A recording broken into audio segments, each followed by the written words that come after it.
Chief secretary Balochistan, آئی جی بلوچستان، صوبائی وزراء، تمام مہمانان گرامی، میڈیا کے دوست، السلام علیکم۔ قصبے کمال کن کے عزیز جہاں شوی، یہ صدیوں پہلے فارسی زبان میں بڑا مشہور مقولہ گزرا ہے، اور اسکل ڈیولپمنٹ جو ہے اس کی ظاہر افادیت اور اہمیت وقت کے ساتھ ساتھ بڑھتی بھی جا رہی ہے، تبدیل بھی ہو رہی ہے۔ اینی نیشن، کوئی بھی ملک ہو، کوئی بھی قوم ہو، اس کے ریسورسز میں جو سب سے امپورٹنٹ ہے وہ اس کا ہیومن ریسورس ہے، اور ہیومن ریسورس اسی وقت ایڈڈ ویلیو کے ساتھ آتا ہے جب اس کے اندر کوئی نہ کوئی ہنر، کسی اسکل کا اضافہ ہو۔ اور جس طریقے سے گلوبل مارکیٹس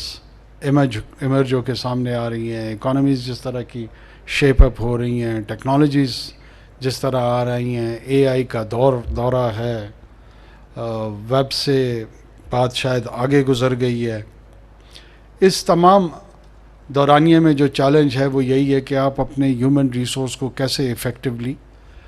ٹرین کرتے ہیں، اور اس کو گلوبل سپلائی چین کے اندر کیسے کنیکٹ کر کے ان کو انڈیویجولی بھی اور کلیکٹیولی بھی اقوام کے لیے، قوموں کے لیے فائدہ مند ہوتا ہے۔ اس سلسلے میں جب بھی امجد صاحب کو میں اپریشیٹ کروں گا کہ یہ مختلف کیپیسٹیز میں انہوں نے بلوچستان میں سرو کیا ہے، چاہے وہ ڈیولپمنٹ سیکٹر ہو، این جی او کے سیکٹر میں ہو، اب آفیشیل کیبنٹ کی پوزیشن میں بھی آئے ہیں، تو جب بھی میرا ان کے ساتھ واسطہ پڑتا تھا، بات چیت ہوتی تھی، تو اس کا فوکس اسکل ڈیولپمنٹ میں بہت زیادہ رہتا تھا۔ اب وہ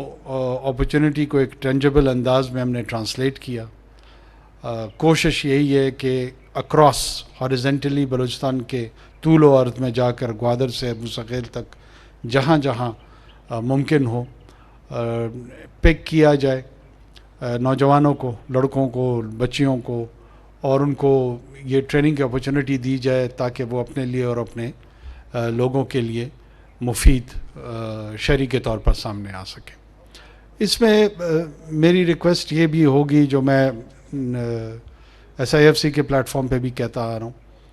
کہ ابھی بھی جو ہمارے ریکوائرڈ سٹینڈرڈز ہیں شاید اس کے مطابق ہم وہ امپارٹ نہیں کر رہے ہیں ٹریننگز۔ جی سی سی کنٹریز میں، یورپ میں، چائنا میں، ایک بہت زیادہ یورپ میں ضرورت موجود ہے ورک فورس کی، لیکن وہ ڈیفائنڈ ورک فورس ہے۔ وہ جب تک ہم اس نقطے کو نہیں سمجھیں گے کہ اب وہ را مین پاور جس طرح ہم 60 کی دہائیوں میں یا 50 کی دہائی میں، 70 کی دہائی میں مختلف ممالک میں بیچتے آ رہے ہیں، اور انہوں نے بہت مفید ریمیٹانس کے صورت میں ہمیں اور ہماری معیشت کو سہارا دیا ہے، آنے والے دنوں میں مستقبل میں شاید اس کی پاسبلٹی کم ہو۔ اس کے لیے تیاری کرنی پڑے گی۔ وہ تمام جو لوگ ہیں، تمام ممالک ہیں، وہ ہمیں لینے کو تیار ہیں۔ آج بھی پرائرٹی وہاں پر پاکستان ہے، چاہے وہ سعودی عربیہ ہو، امارات ہو، کویت ہو، مختلف ممالک کے ساتھ جو انٹریکشن میں مجھے ریئلائز ہوا ہے یا میں اس نتیجے پہ پہنچا ہوں، ان کی پہلی پرائرٹی آج بھی پاکستان ہے کہ وہیں سے ورک فورس لی جائے۔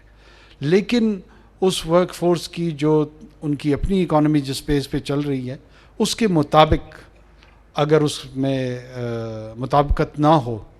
تو ظاہر سی بات ہے پھر وہ توجہ انڈونیشیا کی جانب چلی جائے گی، انڈیا کی جانب چلی جائے گی، بنگلہ دیش کی جانب چلی جائے گی، مختلف ممالک کی طرف وہ چلے جائیں گے۔ یہ کمپٹیشن جو ہے، یہ ہم نے خود اس کی تیاری کرنی ہے، خود ہی اس کے لیے آگے بڑھنا ہے، اور وہ ڈرائیو جو ہے نا، وہ حکومت کی سطح پہ، پرائیویٹ سیکٹر کے انیشیٹوز میں، ان سب کو کوآرڈینیٹ کر کے آگے چلنا پڑے گا۔ وفاقی حکومت کا جہاں تک کردار ہوگا، انشاءاللہ آپ کو میں فور فرنٹ پہ نظر آؤں گا۔ جتنی بھی ہماری کیپیبلٹی ہے اس کو ہم انہانس کریں گے۔ 8 فروری کے بعد ہمارا یہ سٹنٹ انشاءاللہ جب ریٹائرمنٹ پہ ہم جائیں گے، نئی حکومت انشاءاللہ آئے گی، تو بھی کسی نہ کسی حوالے سے اسی معاشرے میں کوئی نہ کوئی کردار ہوگا، اور اس کردار کو انشاءاللہ بلوچستان کے مفاد میں، بلوچستان کے لوگوں کے مفاد میں ہم بھرپور انداز میں استعمال کریں گے. ضروری نہیں کہ انسان حکومت کے کسی منصب پہ ہو تو وہ کام کرے. یہ ایک مشن ہے، یہ ایک کاز ہے، اور انشاءاللہ ہم اس کو لے کے چلیں گے. خوشی ہو رہی ہے مجھے کہ آج کوئٹہ میں یہاں بیٹھ کے یہ پوری کی پوری ٹیم جس انداز میں اس کو آگے لے کے بڑھ رہی ہے، اس کے نتائج شاید بہت جلد لوگوں کو نظر نہ آئیں، چند ماہ یا سال اور 2 لگیں گے اس میں، لیکن جب آئیں گے تو لانگ لاسٹنگ ہوں گے، لوگوں کی زندگیاں تبدیل ہوں گی. یہ وہ لوگ ہوں گے جو کہ واپس اپنے نسل کی ایجوکیشن میں انویسٹ کریں گے، ان کی ہیلتھ میں انویسٹ کریں گے. کسی ایک فرد کو ہنرمند بنا دینے سے اس فرد کے حد تک وہ اثرات رہتے نہیں ہیں، وہ ایکسپینڈ ہو کر خاندان میں جاتے ہیں، محلے میں جاتے ہیں، پورے کے پورے معاشرے میں اسپریڈ آؤٹ ہوتے ہیں. تو یہ ایک سافٹ سوشل ریولیوشن کی جانب ایک انیشیٹو ہے. اس سوشل انجینئرنگ میں اپنا اپنا کردار ایز این ایجنٹ، ہم سارے چھوٹے چھوٹے سوشل انجینئرنگ کے ایجنٹس ہوتے ہیں. یہ ہمیں بھرپور انداز میں اس کا رول اپنا پلے کرنا چاہیے، اور آگے بھی امید کرتا ہوں کہ مشاورت کے ساتھ، سول سوسائٹی کی گائیڈنس کے ساتھ، انپٹ کے ساتھ، جہاں جہاں وفاقی حکومت، صوبائی حکومت کا کردار ہوگا اس اینڈ رزلٹ کو ریئلائز کرنے میں، آپ ہمیں شانہ بہ شانہ پائیں گے اپنے. Thank you so much.